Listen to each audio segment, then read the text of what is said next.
It's a mendel that we take out a bottle of mashka, and we put it down, and the mashka talks to you.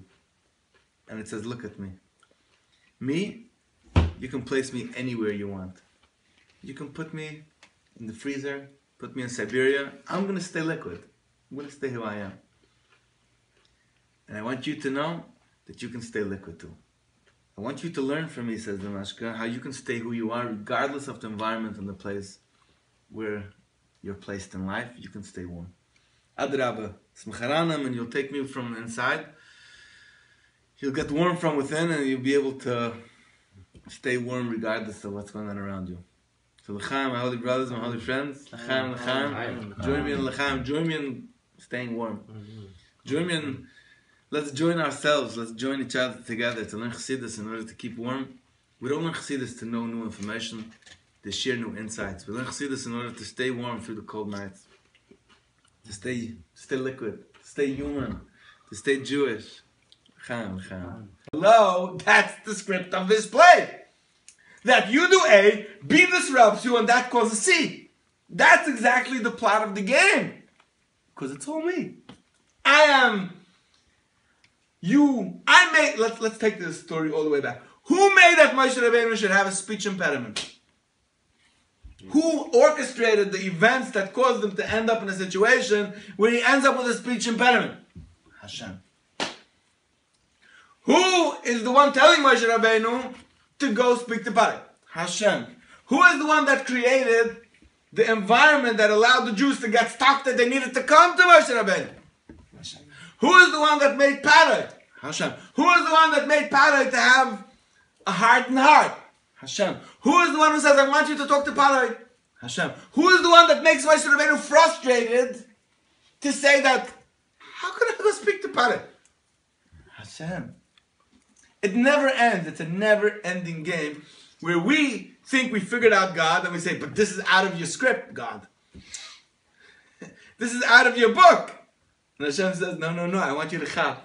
I'm even bigger than that part of the book. My book's even bigger than what you thought it was. What's a movie? A movie means that there's a script writer who's sitting in his, jacuzzi and he's just fantasizing and he's imagining an entire complex, complicated plot in order that he should get to a certain punchline, and he believes that punchline people are going to relate to it, and then he sells it. Now, if you look from the top down, you see this guy sitting in front of a screen, and he's watching the screen. He's like zoned out watching the screen, and he's like either getting aggravated, or he's feeling afraid, or he's feeling love. He's experiencing something while he's watching this movie. But in reality, all of the actors in this movie, each one of them is playing a part. Now, if you would be a person that's inside of the movie, if you would be one of the players in the movie, if you would be that person in the movie, and somebody's holding a gun to you, you would feel extreme fear. But if you're the script writer, so then it's all part of the game, right? I created the good guy, I created the bad guy, I created the gun, I created the drama. I created everything in order to get to a certain ending. But it's all me. It's all in the mind of the script writer, every single detail and every character and every nuance. How he's going to pull the gun, how he's going to trigger, the fear, everything is all part of a script writer's mind. It was all there beforehand.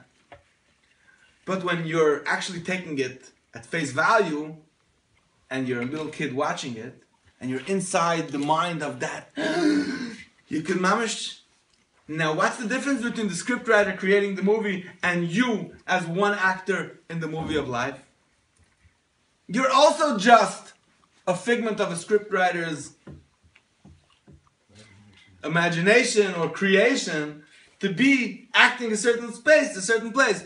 Now, when something comes and you wanted to do A and B comes and disrupts it, and you're frustrated, you don't know how to communicate, Hashem, where do you want me to go? And Hashem says, no, I want you to go. And then he tells it to him again in this week's parsha. And this time Hashem says, no, I'm going to send a Haran to be a matargim for you. I'm going to send a Haran to help you out. Fine. But here's the most amazing thing.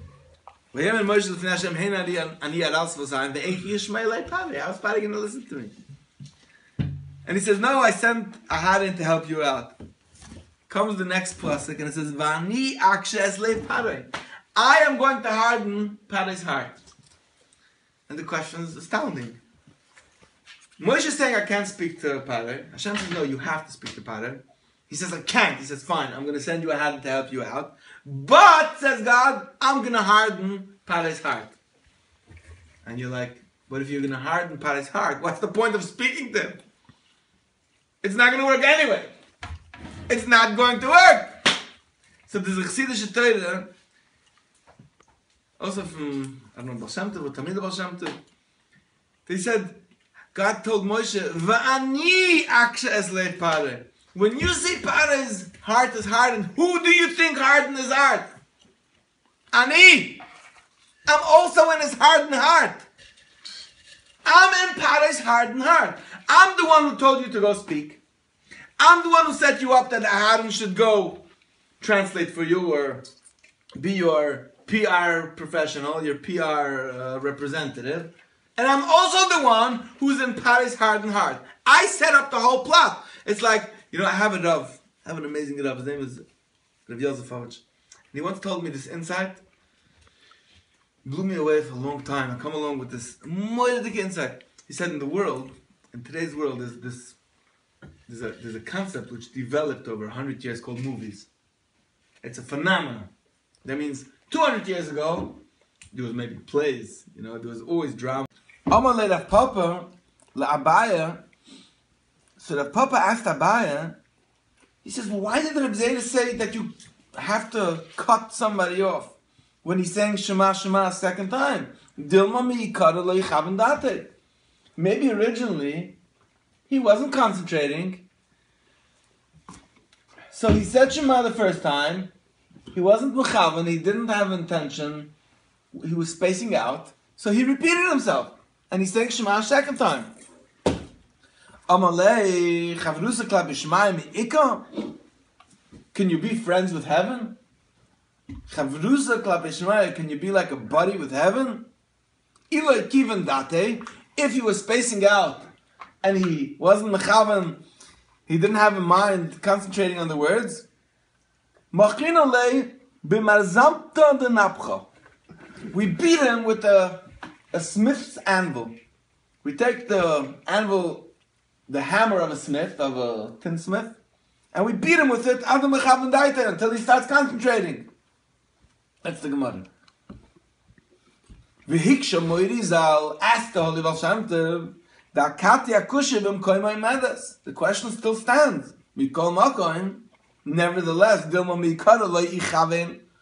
Maybe originally he wasn't concentrating, and now he wants to be Yotze, he wants to fulfill his obligation, so he's returning back to the word in order to do it right. So what's the answer?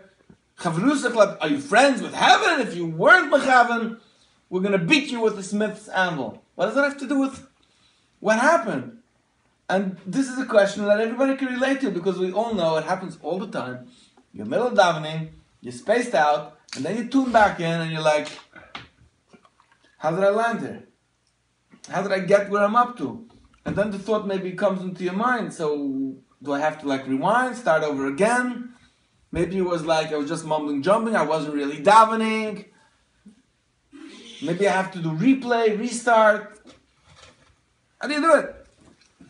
Tavach.